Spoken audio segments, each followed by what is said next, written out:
Paspas nga nisaka ngadto sa 4.4% ang inflation rate sa Pilipinas sa buwan sa Hulyo.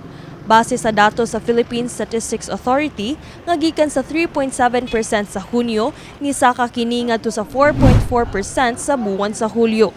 Gani mao kini ang labing taas nga inflation rate karong tuig 2024. Matud pa sa PSA nga kini tungod sa pagsaka sa presyo sa pagkaon, tubig, kuryente, non-alcoholic beverages, pabalay ug gasolina.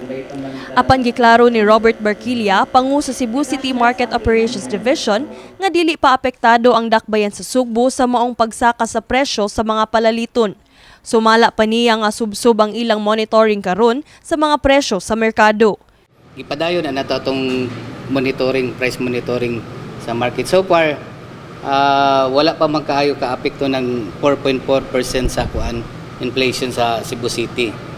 Pero ato ng bandayan, kay basig ang uban mo pahimuos ba. So kung naatay masakpan ana nga mag-overpricing, of course ato gyud na i-penalize.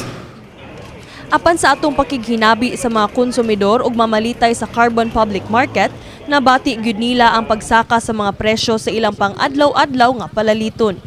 Mapisyo sa palengke na kamahal na palitono niya ang among kuan. Magamay ra mo kay sakto ra sa among kuan ba. Dako koy epekto. Sobra kamahal ang palitonon. Nayuban nga ni taas ang presyo ng ang uban palitonon say naubos di magkapareha. Ang uban di makapod sa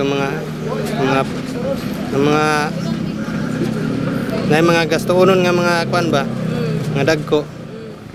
Dugang pa ni Barquilla nga lakip sa ilang gibantayan karon ang pagsiguro nga walay mahitabong hoarding sa mga negosyante ug traders.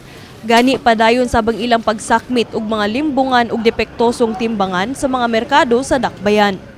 Naanatay 633 ka mga timbangan na confiscate.